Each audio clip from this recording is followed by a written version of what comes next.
ಯಾವ ವಿಚಾರಕ್ಕೆ ಯಾರ ಮೇಲೆ ಕೈ ಕೆಳಗೆ ಹೌದು. ಇವತ್ತು ನಾವೆಲ್ಲರೂ ಜನಪರ ಸಂಘಟನೆಗಳು ಸೇರಿ ದೂರು ಕೊಟ್ಟಿದ್ದೀವಿ ಶೇಷಾದ್ರಿಪುರಂ ಪೊಲೀಸ್ ಸ್ಟೇಷನಲ್ಲಿ.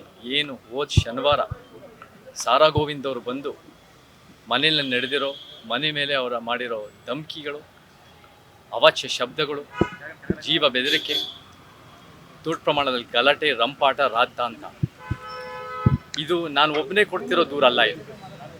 ಇದು ನನ್ನ ಜೊತೆ ಬೆಂಬಲಿತವಾಗಿ ನಿಂತಿರೋ ಎಲ್ಲ ಒಂದು ದಲಿತ ಪರ ಸಂಘಟನೆಗಳು, ಮಹಿಳಾ ಪರ ಸಂಘಟನೆಗಳು, ಆದಿವಾಸಿ ರೈತ ಕಾರ್ಮಿಕ ಸಂಘಟನೆಗಳು, ಅಲೆಮಾರಿ ಸಂಘಟನೆಗಳು, ನಮಗೆ ಭ್ರಷ್ಟಾಚಾರ ವಿರೋಧಿ ಸಂಘಟನೆಗಳು, ಪ್ರಾದೇಶಿಕ ಕನ್ನಡ ಭಾಷೆ ಸಂಘಟನೆಗಳು, ಯಾರ್ಯಾರು ನ್ಯಾಯಕ್ಕೋಸ್ಕರ ನಿಂತಿದ್ರೋ ಈ ವಿಚಾರದಲ್ಲಿ ನಮಗೆ ಪೊಲೀಸ್ನವ್ರು ಕ್ರಮ ತಗೋಬೇಕು ಅನ್ನೋದು ಎಲ್ಲರೂ ಕೂಡ ಅದನ್ನು ನಮ್ಮ ಜೊತೆ ನಿಂತ್ಕೊಂಡಿದ್ದಾರೆ. ಈ ವಿಚಾರದಲ್ಲಿ ಸಾರಾ ಗೋವಿಂದ್ ಅವರು ಬರೀ ಒಂದು ವಾರದ ಹಿಂದೆ ಹೋದ ಶನಿವಾರ 25ನೇ ತಾರೀಕು ಮಾಡಿರೋ ಧಮಕಿ ಒಂದೇ ದಿನ ಅಲ್ಲ. ಅವರ ಹಿನ್ನೆಲೆ ನೋಡಿದ್ರೆ ನಾವು ಕೇಳ್ಪಟ್ಟಿದ್ದೀವಿ. ಲಂಕೇಶ್ ಪತ್ರಿಕೆಯಲ್ಲೂ ಕೂಡ ಲಂಕೇಶ್ ಸಂದರ್ಭದಲ್ಲಿ ಹಿರಿಯ ಮಾಧ್ಯಮದವರಾದ ಲಂಕೇಶ್ ಒಂದು ವಿಚಾರ ಬರೆದಾಗ ಇದೇ ಸಾರಾ ಗೋವಿಂದ್ ಅವರು ಅವರ ತಂಡ ಎಲ್ಲ ಸೇರಿ ಲಂಕೇಶ್ ಪತ್ರಿಕೆ ಕಚೇರಿಗೆ ನುಗ್ಗಿ ಅಲ್ಲಿ ಮಾಧ್ಯಮದವ್ರ ಮೇಲೆ ಹಲ್ಲೆ ಮಾಡಿ, ಅಲ್ಲೂ ಕೂಡ ಮಹಿಳಾ ಮಾಧ್ಯಮದವ್ರ ಮೇಲೂ ಕೂಡ ಹಲ್ಲೆ ಆಗಿದೆ ಅಂತ ನಮಗೆ ಕೇಳ್ಪಟ್ಟಿದ್ದೀವಿ, ಆರೋಪಗಳಿದೆ.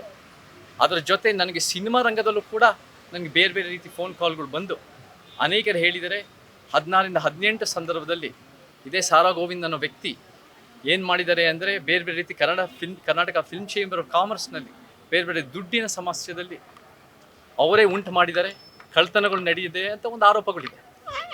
ನಮಗೆ ಈ ವ್ಯಕ್ತಿ ಮಾಡ್ತಿರೋ ಕೆಲಸಗಳು ಅನೇಕ ವರ್ಷಗಳಿಂದ ದಶಕಗಳಿಂದ ಕೆಲಸ ಮಾಡ್ತಿರೋದು ರಾಜ್ಕುಮಾರ್ ಅವರಿಗೆ ಭಾಳ ಅವರ ಹೆಸರಿಗೆ ಮಸಿ ಬಳಿತಾ ಇದೆ. ಅವರ ಒಂದು ರೀತಿಯ ಅಭಿಮಾನ್ಯತೆ ಹೇಳ್ಕೊಳ್ಳೋ ಯಾವ ಯೋಗ್ಯತೆ ಇಲ್ಲ ಈ ವ್ಯಕ್ತಿಗೆ. ನಿಜವಾಗ್ಲೂ ಹೇಳಬೇಕಂದ್ರೆ ಸಿನಿಮಾ ರಂಗದಲ್ಲಿ ಎಲ್ಲೋ ಒಂದು ಕಡೆ ಸಿನಿಮಾ ರಂಗದ ಬೆಳವಣಿಗೆ ಮತ್ತು ಅಭಿವೃದ್ಧಿಗೆ ಅಡ್ಡ ಬರ್ತಿರೋದೇ ಈ ಒಂದು ಸಾರಾ ಗೋವಿಂದ್ ಅಂತ ಹೇಳೋದೇ ಸುಳ್ಳಿಲ್ಲ. ಅವರ ಒಂದು ಈ ಸಿನಿಮಾ ರಂಗನ KFCCನ ಅವರ ಕಪಿಮುಷ್ಟಿಯಲ್ಲಿ ಇಟ್ಕೊಂಡು ಯಾರೇ ನ್ಯಾಯಕ್ಕೋಸ್ಕರ ನಿಂತ್ಕೊಂಡ್ರೆ, ಯಾರೇ ಜನಪರವಾಗಿ ನಿಂತ್ಕೊಂಡ್ರೆ, ಯಾರೇ ಸಿನಿಮಾ ರಂಗದ ಒಳಿತಿಗಾಗಿ ನಿಂತ್ಕೊಂಡ್ರೆ ಅವ್ರ ಮೇಲೆ ದಬ್ಬಾಳಿಕೆ ಮಾಡೋದು, ಹೆದರ್ಸೋದು, ದಾದಾಗಿರಿ ಮಾಡೋದು, ಒಂದು ಬೇರೆ ಬೇರೆ ಥರ ದಬ್ಬಾಳಿಕೆ ಮಾಡಿ ಅವ್ರಿಗೆ ಒಂದು ರೀತಿ ಭಯ ಹುಟ್ಟಿಸೋದು ಅವ್ರ ಉದ್ದೇಶ. ಸೊ ನಮಗೇನು ಬೇಕು ಅಂದರೆ ಪೊಲೀಸರಿಂದ ನ್ಯಾಯ ಬೇಕು. ನಾವು ಪೊಲೀಸ್ನವರು ಅಲ್ಲೇ ಇದ್ದರು ಇದೆಲ್ಲ ನಡೀತಿರುವಾಗ ಒಂದು ಶನಿವಾರ 25ನೇ ತಾರೀಕು ಮಾಧ್ಯಮದವರು ಇದ್ದರು, ಕರ್ನಾಟಕ ಜನ ನೋಡಿದ್ದಾರೆ, ಎಲ್ಲರಿಗೂ ಗೊತ್ತಿರಿ, ಎಲ್ಲರೂ ಕೇಳಿಸ್ಕೊಂಡಿದ್ದಾರೆ, ಎಲ್ಲ ಮಹಿಳೆಯರು ಕೇಳಿಸ್ಕೊಂಡಿದ್ದಾರೆ, ಪ್ರತಿಯೊಬ್ಬರು ಕೇಳಿಸ್ಕೊಂಡಿದ್ದಾರೆ ಅವ್ರ ಮಾತುಗಳನ್ನ, ಅವರ ಒಂದು ಅಶ್ಲೀಲ ಮಾತುಗಳು. ನಮಗೇನು ಬೇಕು ಅಂದರೆ ಅವ್ರ ಮೇಲೆ ಕಾನೂನಾತ್ಮಕವಾಗಿ ಗಟ್ಟಿಯಾದ ಕ್ರಮ ಬೇಕು. ಯಾಕಂದರೆ ಜೀವ ಬೆದರಿಕೆ ಕೊಡ್ತಾ ಇದ್ದಾರೆ, ಬೇರೆ ರೀತಿ ಅವ್ರಿಗೆ ಯಾರೂ ಪ್ರಶ್ನೆ ಮಾಡೋಕ್ಕಾಗಲ್ಲ. ಅವರು ಕಾನೂನು ಮೀರಿದ್ದು ಅನ್ನೋ ರೀತಿಯಲ್ಲಿ ಕಾನೂನು ಯಾವ ಬೇಕಾದ್ರೂ ಕೈಗೆ ತೊಗೋಬೋದು ಅನ್ನೋ ರೀತಿಯ ಒಂದು ರೀತಿಯ ಭ್ರಮೆನಲ್ಲಿದೆ, ದುರಾಂಕಾರದಲ್ಲಿ ಗೂಂಡಾ ವರ್ತನೆಯಲ್ಲಿ ನಡ್ಕೊಂಡು ಹೋಗ್ತಾ ಇದ್ದಾರೆ.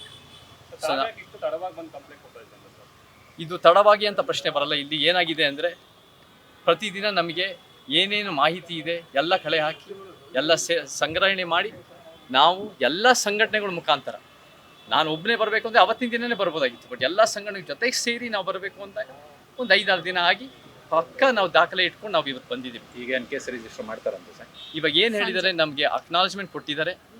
ಅಕ್ನಾಲಜ್ಮೆಂಟ್ ಕೊಟ್ಟು ಅವ್ರು ಏನು ಹೇಳಿದ್ದಾರೆ ಅಂದರೆ ಅವರು ಒಂದು ಲೀಗಲ್ ಒಪಿನಿಯನ್ ತೊಗೊಂಡು 4ರಿಂದ 5 ಗಂಟೆ ಒಳಗೆ ನಮಗೆ ಏನೇನು ಕಾನೂನಾತ್ಮಕವಾಗಿ ಮಾಡ್ಬೋದು ಅಂತ ಮಾಡ್ತಾರೆ ಅಂತ ನಮಗೆ ಮಾತು ಕೊಟ್ಟಿದ್ದಾರೆ. ನಾವು ಅವರನ್ನು ನಂಬ್ತಾ ಇದ್ದೀವಿ.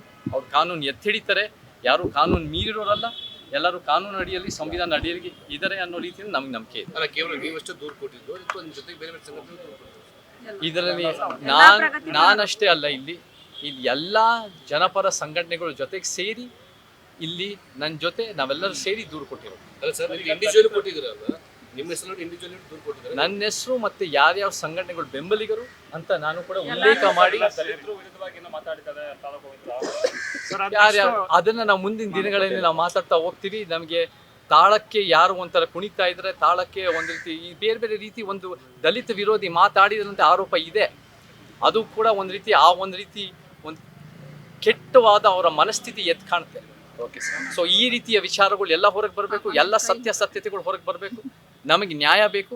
ನಾನು ಇಲ್ಲಿ ಒಬ್ಬನೇ ನಿಂತಿಲ್ಲ, ಇಡೀ ಕರ್ನಾಟಕ ಜನತೆ ನಮಗೆಲ್ಲ ನೋಡಿದ್ದಾರೆ, ಎಲ್ಲರೂ ನಮಗೆ ಪ್ರೀತಿ ವಿಶ್ವಾಸ ಹೇಳ್ತಾ ಇದ್ದಾರೆ. ಆ ಒಂದು ಕೆಟ್ಟ ಒಂದು ಮನಸ್ಥಿತಿ ಮತ್ತು ಕೆಟ್ಟ ಕೆಲಸ ಮಾಡ್ತಿರೋ ವ್ಯಕ್ತಿಗೆ ಎಲ್ಲರೂ ಉಗಿತಾ ಇದ್ದಾರೆ. ನಮ್ಮ ಕಾನೂನಾತ್ಮಕವಾಗೂ ಕೂಡ ನಮಗೆ ನ್ಯಾಯ ಬೇಕು ಅಂತ ಹೇಳಕ್ಕೆ ಇಷ್ಟಪಡ್ತೀನಿ.